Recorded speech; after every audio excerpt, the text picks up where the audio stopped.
As notícias do Fluminense, mas agora tem o rubro-negro que venceu o Vasco por 1-0, é verdade. No placar ali, um placar justo, né? Apertado, mas uma atuação que me parece que foi bem convincente para os rubro-negros, Pedro. E bota convincente nisso. Tudo bem, Bruno? Um grande abraço para você, beijo Mário, abraço Dom, beijos para todos que acompanham todos nós aqui neste Sport Center mais uma vez. Olha, foi uma atuação muito boa, empolgou grande parte da torcida, até porque se tratava de um time misto, não tinha Arrascaeta e Jorginho nem relacionados, por exemplo. O Léo Ortiz entrou só no finalzinho da partida, o Flamengo administrando, mas ainda bem que foi uma vitória, viu, Bruno? Porque Boa Vista e Madureira venceram nessa rodada e o Flamengo, mesmo com essa vitória, diante daquele passivo que tinha ali de 1 ponto em 9 jogos com a equipe sub-20, o Flamengo segue na zona ali que levaria ao quadrangular da morte. Está em 5º lugar de 6 no grupo B com 4 pontos e tem um jogo a mais. Então o Flamengo vai segue na verdade precisando pontuar. O técnico Felipe Luiz ele já vai continuar no comando desse Fla-Flu no próximo domingo. Então vai ter o Fla-Flu, depois o jogo contra o São Paulo e agora não tem muito como desacelerar tanto, colocar a equipe sub-20, porque o Flamengo ainda precisa de pontuação para sobreviver, porque no Carioca não tem muito aquilo, né, Bruno? Não tem uma posição de meio de tabela. Ou você vai para o quadrangular, ou você se classifica para quadrangular da morte, ou se classifica para as quartas de final da competição. Vai ser um time misto, talvez tão forte quanto foi no último fim de semana contra o Vasco, mas de olho, claro, nos 2 jogos seguintes que tem contra o São Paulo, estreia do Brasileiro, como disse o Edu Afonso, no Morumbi, e também no outro fim de semana, aí sim, Flamengo e Corinthians pela Supercopa do Brasil em Brasília. É planejamento, agora é jogo a jogo, é a receita do Felipe Luiz e o Andrew, que chegou a ser regularizado, mas era feriado, teve o penúltimo, tinha que estar disposto no penúltimo dia, regularizado no penúltimo dia, antes do jogo contra o Vasco, não foi possível. Agora ele pode até estrear e segurar o Rossi, quem sabe,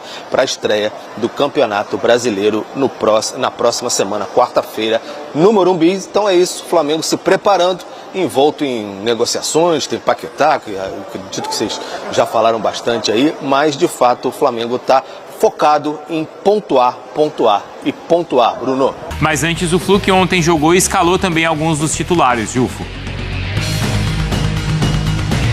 É isso, 2 clássicos muito importantes chegando aí para o Fluminense também. Vai ser o primeiro clássico do ano, o Flamengo tentando sair da zona de rebaixamento, vai deixar esse Fla-Flu ainda mais apimentado.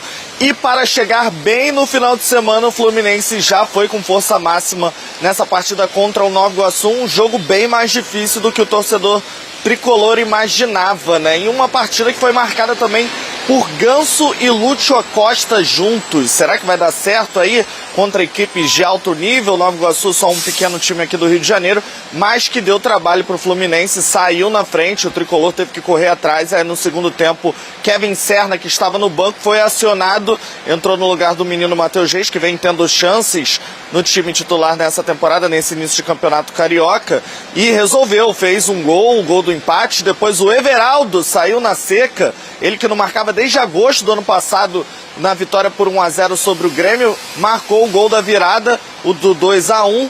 E aí depois o Kevin Serna fez o terceiro, o Nova Iguaçu ainda descontou ali no finzinho, mas saiu a vitória do Fluminense, que tinha perdido na última rodada contra o Boa Vista. Deu tempo ainda do Canóbio perder um pênalti também, o Fluminense teve uma oportunidade numa cobrança de pênalti, mas que foi desperdiçada, mas o tricolor sai com essa vitória. E mais uma vez Kevin Serna brilhando, assim como no ano passado, foi vice-artilheiro do Fluminense em 2025, fazendo 2 gols já nessa partida decisiva. Ele que tem uma proposta do Boca Juniors, mas o Fluminense não pensa em negociar o colombiano. O Boca, que estava interessado no Inestrosa, que é colombiano, foi para o Vasco, agora trouxe a mira para o Kevin Serna, que deve sim ficar no Fluminense. Então agora o time já começa a trabalhar visando esse Fla-Flu muito importante e deve ter a volta do Zubeldia, que está afastado há cerca de 15 dias por um procedimento no coração. Vai fazer um exame hoje com o médico do Fluminense, Bruno, e a princípio já dá treino hoje e na expectativa de estar no banco no clássico contra o Flamengo. Tomara que esteja tudo bem aí com o Zubeldia, né? Até porque ele é um cara tão intenso ali, e volta logo num clássico, né? Já volta num Flamengo, né? Vai ser um teste. Né? Vai. O Felipe é um cara, não é, Pedro, bem tranquilo durante os jogos, claro, nas entrevistas coletivas são sempre muito boas também do Felipe Luiz. E melhor do que o temperamento dele são os resultados do Flamengo, hein, Pedro? Pois é, Bruno, tudo bem? Um abraço para todos novamente aí. Tranquilo, mas às vezes tem ficado um tanto quanto irritado no passado, na reta final, bastante ansioso, mas nada que chegue perto do Zubeldia, por exemplo, ou de um Abel Ferreira da vida. Claro, obviamente. Enfim, teremos Fla-Flu nesse fim de semana e, como disse há muito tempo atrás, um torcedor falou, todo Fla-Flu é difícil, principalmente contra o Fluminense. Então vai ser um jogo bem animado no Maracanã, 18 horas. O Flamengo precisa pontuar, porque está com 4 pontos, penúltimo lugar no grupo B. Boa Vista e Madureira venceram na última rodada e o Flamengo ainda tem um jogo a mais do que essas equipes, então precisa pontuar mesmo diante do Fluminense. Depois tem o Sampaio Corrêa, porque para tentar não só se classificar, mas sair dessa zona da degola, essa possibilidade de quadrangular que aumentaria o desgaste no calendário do Flamengo. Por isso, Felipe Luiz assumiu contra o Vasco, uma atuação muito boa mesmo, muito elogiada, uma mescla de jogadores, e aí já no próximo jogo, no Fla-Flu, ele segue com essa mescla de atletas, vai comandar a equipe do banco de reservas, preparação, mas de olho. Tem São Paulo no meio de semana no Campeonato Brasileiro, também no outro fim de semana tem o Corinthians pela Supercopa do Brasil. Então o Flamengo se preparando muito nesse sentido. Aí já está mais resolvida essa questão sub-20, aquele papo ficou mesmo para trás. O goleiro Andrew, que no penúltimo dia, tinha que estar regularizado no penúltimo dia antes do jogo contra o Vasco, o dia do jogo lá, foi feriado, né? Um dia antes do jogo, na véspera, foi feriado, então embaralhou um pouco a situação. Então ele já está regularizado devidamente, pode até fazer a estreia, de repente Felipe Luiz querendo testar já o jogador, colocar ali no ambiente, num Fla-Flu, logo num Fla-Flu, e aí deixar o Rossi já para a estreia no Campeonato Brasileiro, a preparação no Ninho do Urubu, e aí o Flamengo vai forte aí já, agora não tem mais aquele jeito não, Bruno. Pé no acelerador, pique da remada, vai que vai, e como estava brincando aqui, todo Fla-Flu é sempre muito difícil para o Flamengo, especialmente contra o Fluminense. Gostou dessa, Bruno Vicari? Gostei, até porque vai ao encontro da tela que a gente mostrou ontem aqui, do desempenho do Felipe Luiz nos clássicos. Tem uma grande vantagem sobre o Vasco, também sobre o Botafogo, mas contra o Fluminense é mais equilibrado e, se não me engano, o aproveitamento é de 44% contra o Flu. Pra vocês verem como eu presto atenção e guardo que estão... 2 vitórias, 2 empates e 2 derrotas, era isso. Era isso, Dom? Era isso, perfeito, tá certo. Perfeito. Pra gente ver como o Fluminense consegue fazer frente ao melhor Flamengo aí dos últimos anos, Dom. Assim, não só pelo que a gente tá falando, a tela de ontem, né, mostrava o rival que conseguia mais ter resultados positivos em relação ao Flamengo dentro desse período dos últimos anos. E é um time que se fortaleceu, né? Eu tenho grande expectativa em relação ao Fluminense do Zubeldia. Lógico, ontem foi o primeiro jogo com um time mais titular e tudo mais. Teve problemas, mas acho que também faz parte dentro desse processo de voltar aos poucos de pré-temporada que tem sido esses primeiros jogos do estadual. E é um time mais fortalecido, tem a carência ainda no comando de ataque. Uma coisa, tomou um gol de escanteio e o Flamengo na bola parada é sempre um perigo. Então, lógico que o Flamengo é mais time. O Flamengo entrou em campo já é um perigo. Exato. Então, você já tem essa diferença, ainda mais quando você viu o nível do jogo que o Flamengo fez contra o Vasco. Então, você mostra, olha, se poderia equilibrar porque o Flamengo ainda está recuperando ritmo e tudo mais, já deu uma amostra contra o Vasco. Mas acho que é o time que tem condições de fazer um jogo competitivo, vai ser um grande clássico. Até adiantando um pouco da discussão, isso eu tenho muita dificuldade na hora de decidir o nosso touch mais tarde. Seria mais importante para quem? Porque eu o tenho Vasco... muita dificuldade. Vocês elogiaram o jogo entre Vasco e Flamengo de ter sido um jogo animado, agitado e tal, mas o Vasco pouco... A gente elogiou o que o Flamengo fez. Porque o Vasco pouco competiu, não foi, Mari? O Vasco a gente mostrou, foram as 2 finalizações ali. E uma estava impedida. Trave, exatamente. E a outra o GB que perde, que o Rossi defende ali, né? Então, assim, A gente elogiou o Flamengo nessa partida, assim. O Vasco, ele conseguiu sobreviver por conta do Léo Jardim, que fez grandíssimas defesas, né? Mas eu acho que o Fluminense vive essa situação. Eu não sei quanto que o Zubeldia está participando, né, do dia a dia do clube, depois da cirurgia, enfim, se de fato está um pouco mais afastado mesmo, e aí pode passar também esse momento de início de temporada, pré-temporada. Mas eu acho que vai ser um jogo equilibrado, assim. É que o Flamengo tem muito repertório, né? Tem. Contra o Vasco mostrou ali, né, o descanso para os jogadores, eles aproveitaram a partida, eles estavam super à vontade ali. Eu acho que o Fluminense, ele consegue colocar mais dificuldade, consegue fechar um pouco mais, consegue ter ali talvez algumas escapadas também, um meio de campo melhor, o Lúcio Acosta, enfim, não sei se o Savarino joga também, né? É uma questão, né? É uma questão. Acho que tem alguns pontos também que o Fluminense consegue atacar. E sobre o Paquetá, mais cedo no Fala Fonte, o Bruno Andrade informou pra gente que as conversas seguem com o West Ham. Inicialmente o West Ham negou a última proposta do Flamengo de 40 milhões de euros, mas a verdade é que o Paquetá quer vir ao Brasil, não quer ir para outro clube na Inglaterra, e o West Ham também não tem com quem negociá-lo. É isso. Então é uma situação que no momento ainda parece favorável ao Flamengo, mas claro, a decisão é lá dos ingleses. Malvadão já entrou assustando todo mundo ontem. Que massacre, Bruno Leite. É isso aí que eu queria conversar com vocês. Antes do jogo, todo mundo falou o seguinte, todo mundo não, né? Generalizar é um erro. Uma boa parte falou o seguinte, errou a estratégia, atrapalhou a pré-temporada, tá tudo errado, aquela ânsia, aquela vontade, né, que as pessoas têm de puxar as coisas para o lado negativo. Gente, não é nada disso. Não atrapalhou nada. O Flamengo continua em pré-temporada como todos os outros times do futebol brasileiro. Só que o Flamengo se reapresentou depois porque ele foi o último a entrar de férias. O Flamengo entrou de férias no dia 18 de dezembro. Aliás, não foi o último não, porque Corinthians e Vasco jogaram a final da Copa do Brasil no dia 21 de dezembro. O Flamengo entrou de férias no dia 18 de dezembro. Ou seja, Corinthians e Vasco entraram de férias no dia 22 de dezembro e tiveram 2 semanas de férias. O Flamengo ainda teve 3 semanas de férias. Está todo mundo ainda tendo que voltar mais rápido por causa da mudança do calendário. Os estaduais menores começaram mais cedo, o Brasileirão começa dia 28. Então não atrapalhou nada. E pelo contrário, o Flamengo é o que mais vai se beneficiar disso, porque é o que tem mais elenco. É o que tem mais peça de reposição. E ontem o jogo com o Fluminense deixou isso claro. O Flamengo, por exemplo, não tinha Danilo, não tinha Jorginho, não tinha Arrascaeta, não tinha o Saúl, não tinha o De La Cruz, né, que estão fora por diversos motivos. O Ayrton Lucas não foi relacionado, o Varela não jogou e outras coisas mais.